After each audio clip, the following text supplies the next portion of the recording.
Hello students, welcome to the EPG Pathshala. I am Dr. Rashmi Sharma, Head of the Department OB&HR, Lal Bahadur Shastri Institute of Management, Delhi. Today, we will learn the module Building High Performance Organization. This module is from the paper Contemporary Issues in HRM and Future Trends. We will be introducing the concept of how to build a high performance organization. There are literature review that is incorporated in this module, a high performance work system, elements for building high performing work system, steps in building HPWS and the benefits for HPWS, that is high performance work system. We will understand the high performance work system and practices building a high performance work system in the organization, and this is going to be the learning outcome for the students as well. In order to gain competitive advantage over its competitors, it has become crucial for the organizations to understand the various factors which directly and indirectly influence the productivity. It is important to go for a stakeholders analysis of which employees are indispensable part. Let us understand some of the recent researches that have been done on building a high-performing organization. Researchers have done a lot of studies to find out the ways to build high-performing work system. Paul Limbre, Andrew Mackey and Eric Bigren in their research paper Leaders Drive Productivity have emphasized that leaders need to get more from their people in order to be successful. Has got a diagram. This diagram has to be shown when I will be explaining. In this slide, students, we can see that there is a framework given having some arrows. The dark straight black arrows show both high involvement and high commitment. The dark arrow, which is broken just in the middle, shows high involvement, and the arrow which is not dark and has broken edges shows high commitment. The high performance work system practices will bring in both high involvement and high commitment with the management relations and discretion. High commitment is an extrinsic satisfaction that can be attained if you have the HPWS practices in place. The extrinsic satisfaction brings in high commitment. The management relations and discretion would also perpetuate high commitment. A high involvement is guaranteed when the management relations are good, and ultimately the organization's performance increases. A high performance work system, as we have already discussed in the past few modules, is a set of management practices that tries to generate an environment where an employee has a greater involvement and responsibility by putting all the HR pieces together. A high performance work system is all about determining what jobs a company needs to be done, designing the jobs, identifying and attracting the type of employee who is required to do this job, and then evaluate the employee's performance and finally compensating them appropriately so that they stick with the organization. An effective HR strategy has to be aligned with the organization strategy. It provides updated and relevant information to the employees and helps them to perform some action by themselves, which may include rolling the employees in training programs, looking up employee benefits information, third, answering the basic compensation questions, to name a few. Let us now understand the elements for building a high performance work system. Increased opportunity to participate in decisions.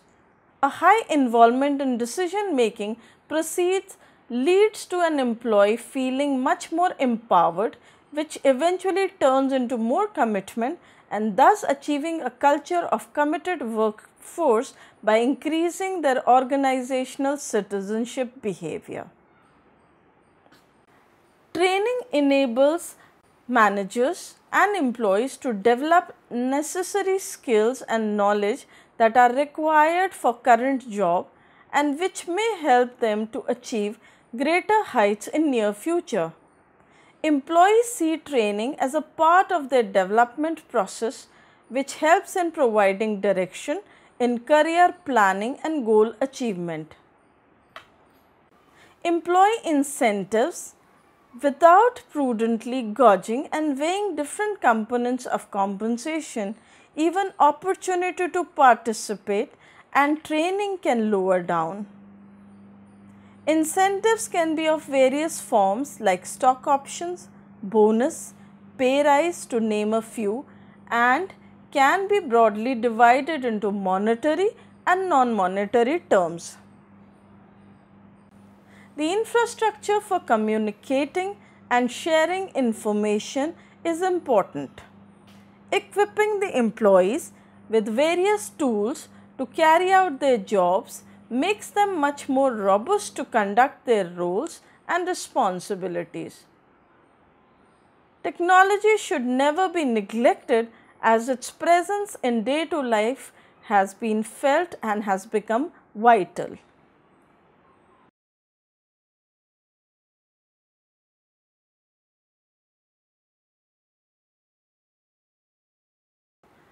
Now let us understand the steps for building a high performance work system and a high performance organization. Align the organization strategies and objectives. Step 2. Make sure that the system is transparent.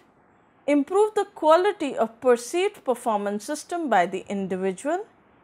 Third step, organization should ensure that its employees find value for themselves as one of the reasons to be there. Step 4, performance standards should be made critical, non-critical and additional, hence providing a range and mapping employees' performance effectively. Step 5, high performers should be timely rewarded in order to engage the employees in greater productivity. Step 6, low performers' performance should be duly checked in order to find the loopholes and find the possibilities of improvement. Step 7, comparison standards should be laid down prudently to ensure that comparison is done to do something better.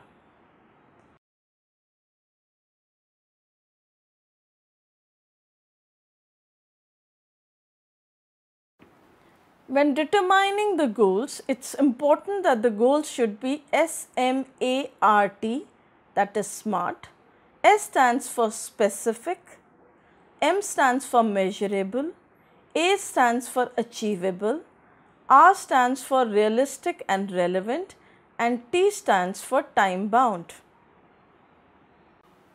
We must understand that high performance work system in an organization leads to building a high performance organization. This acts as a means to identify and plan for the achievement of goals. It permits proactive and disciplined approach. It helps to prepare for the hurdles to come. It helps to gain efficiency, increase the morale, save the resources and decrease the scrap. It helps to measure an expected and actual performance, and it increases the communication between the management and employee. Let us understand the high performance environment model.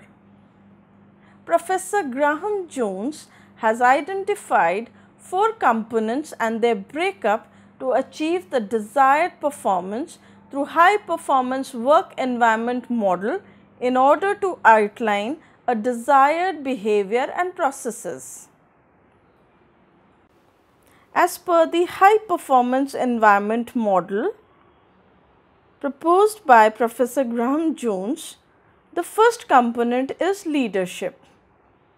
It is crucial for a leader to set a vision for its employees, which is seldom missing in the organization, hence leading to low support for employees, high stress and directionless working system.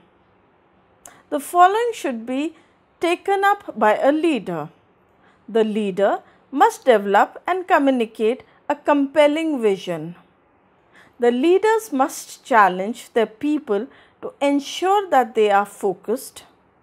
The leaders must provide support via coaching, mentoring, feedback and advice. There are the performance enablers as the second component. It ensures that the employees are well equipped to carry out their job roles and responsibilities. Information.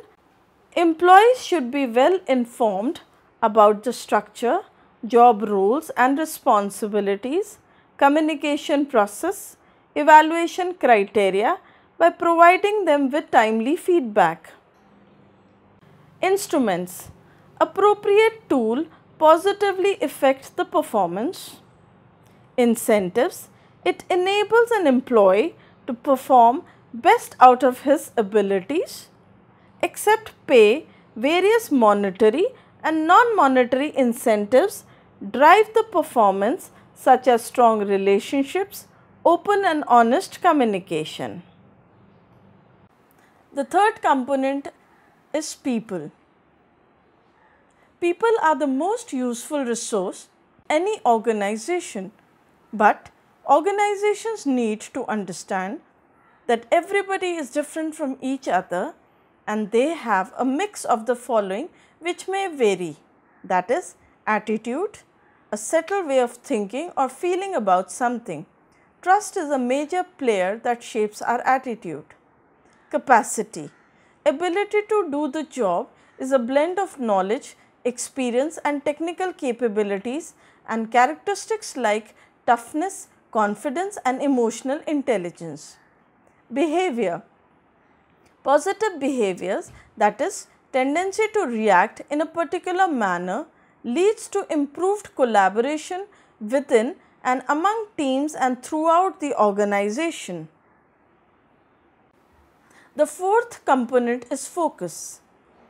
The capacity levels of organizations are finite, be it resources on time. Leaders must distribute focus appropriately by taking tough decisions while understanding the company's current and future needs. Achievement refers to an emphasis on short-term productivity and goals. Innovation refers to an emphasis on creativity. Internal processes lies on the emphasis on formalization and internal control of systems and procedures. And finally, well-being refers to an emphasis on the development of people within the organization. Let's understand how high-performance teams function.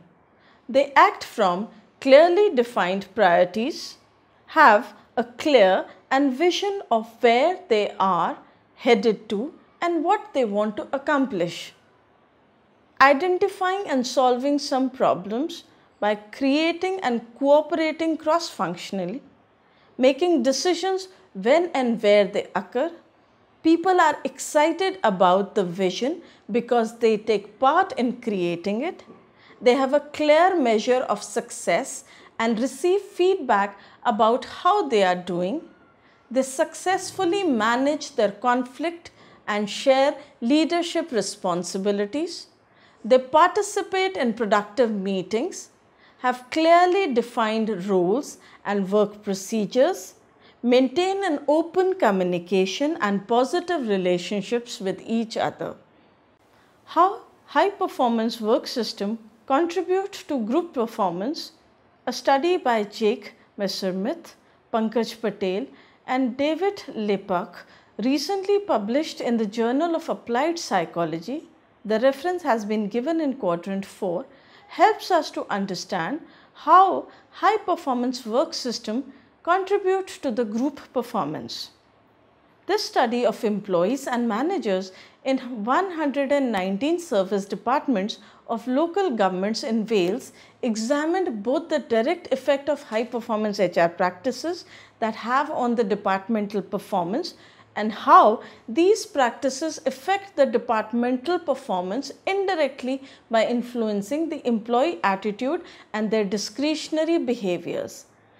The employee attitudes they examined were job satisfaction, organizational commitment, and empowerment. The study found that high performance work system had a significant positive effect on these attitudes, and these attitudes in turn enhanced the organizational citizenship behavior of the employees. Departmental performance was affected both directly by the high performance work system and indirectly via the citizenship behavior of the employees. By creating a high performance system, one gains the understanding and knowledge of the components to build and measure an organization's high performance work environment for generating organization's resilience. This module showcased the various components, be it leadership or people. So it is very important that each component is in synchronization with each other in order to support and complement each other. Thank you.